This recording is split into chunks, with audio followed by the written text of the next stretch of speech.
46 is brought to you by Smitty's Cards and Coins. Would you like to know what your collectibles are worth?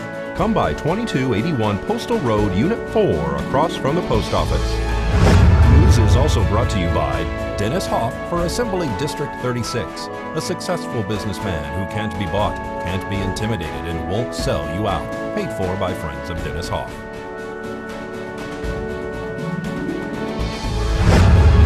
News is also brought to you by J.K. Nelson Law. Call 727-9900 today for your free consultation. If you need a lawyer, you need Nelson.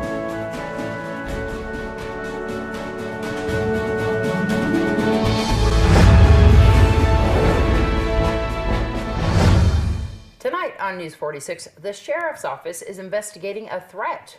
Desert View Hospital welcomes their new CEO. And a local business celebrates their 3rd anniversary. News 46 starts now. You're watching KPVM News 46 with Deanna O'Donnell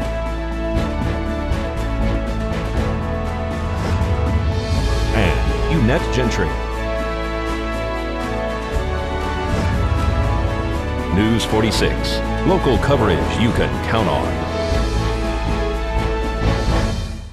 Good evening. It's Tuesday, October 4th, 2016. I'm Deanna O'Donnell. And I'm Eunette Gentry for News 46.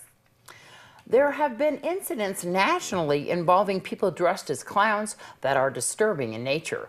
These people dressed in clown costumes show up at locations and either chase or try to scare people for unknown reasons. The Nye County Sheriff's Office has received information that an unknown individual on Facebook has made threats specifically referring to the Pahrump Valley High School homecoming. The threat referenced clown activity, which has been a hoax in other jurisdictions nationally, but does have a credible following internationally, according to police, which is a concern. At this time, the Nye County Sheriff's Office does not believe the threat to be credible. However, they will have multiple resources at the event to ensure safety and is working with the school district to ensure the safety of our children. The Nye County Sheriff's Office has been in communication with the Federal Bureau of Investigation, and the review for credibility is ongoing. Anyone who has additional information about this issue can contact the Nye County Sheriff's Office at 775-751-7000. Now let's join Ron Chase with Nevada Public Auction. This segment is sponsored by Nevada Public Auction.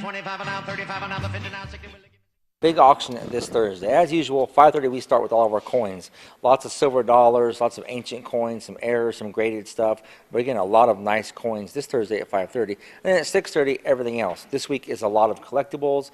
There's furniture, a leather couch, leather sofa, ET center, pub table, dining tables. Again, just lots of furniture.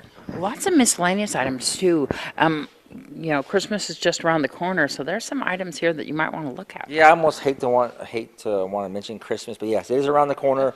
We're going to add about 20-25 new items every auction now until Christmas. So this week I've got a lot of new in the box stuff, some tools, some like Snuggies, some USB, Bluetooth speakers, RC helicopters, but again, all brand new stuff in the box, plus everything else. Collectibles, there's Americana stuff in here, antiques, vintage models, a lot of sports autographs, just all kinds of good stuff this week.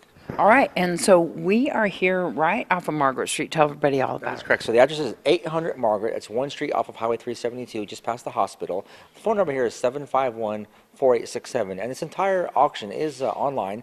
The full catalog is available at auctionnv.com. You can bid online, or of course, if you're here local, come on down. Previews all day Thursday. We open at 9. Take a look at all this cool stuff. All right, and people can just come on down here. If they want to sell some items, they can talk to you about that too. Absolutely. One piece, your whole house, whatever. That's how we get all this merchandise. So again, stuff to consign, give me a call here at 751-4867, or come on down Thursday for preview, and let's talk about it. And now let's find out what's happening in our courts. In this week's court report, the autistic young man from Pahrump who was accused of a sexually inappropriate encounter with a minor is now finally out on OR after appearing in court for a status check this afternoon. 22-year-old Travis Finkelstein was charged with lewdness with a child under 14 back in 2013 and has been in and out of custody since then. During today's proceedings, the judge noted that Finkelstein was released on OR back on January 28, 2013, but Finkelstein was remanded into custody again on May 23, 2016, so a Lakes Crossing mental evaluation can take place. However, Finkelstein, who reportedly has cognitive disorders and has the mental capacity of a 10 or 12-year-old, was not immediately transferred to Lakes Crossing and instead was being held in NCDC, where he was allegedly being bullied by inmates. The defendant's father has provided News 46 with documents signed by the defendant's accuser, stating that she now admits to falsely accusing Travis. His pretrial hearing has been scheduled on December 8th. Also in court this afternoon, the area man charged with indecent or obscene exposure and open or gross lewdness after allegedly exposing his genitalia, masturbating, and following young females around Walmart. Matthew Inslee made an unconditional waiver of a preliminary hearing, so his case is now bound over to district court. Inslee is set to enter a plea to count 2, and another case of his, a traffic ticket, is set to be dismissed after a plea deal is signed. His bail was also reduced today from $20,000 to $5,000. Inslee's arraignment in district court is scheduled on November 4th. Finally, the area woman arrested after a fatal DUI crash has posted bail and has been in contact with the court to try to follow mandates of her proceedings.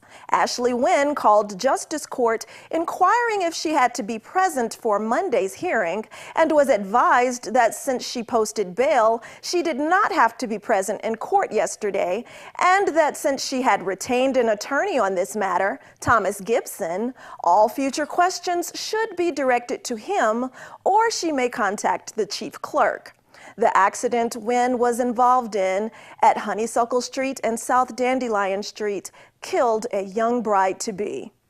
Wynn is facing the charge of driving under the influence of alcohol and/or controlled substance, prohibited substance, above the legal limit, resulting in death. This has been your court report. I'm Eunette Gentry for News 46. Thanks so much, Eunette. Well, we'll tell you what happened at the Board of County Commissioners last week when we return.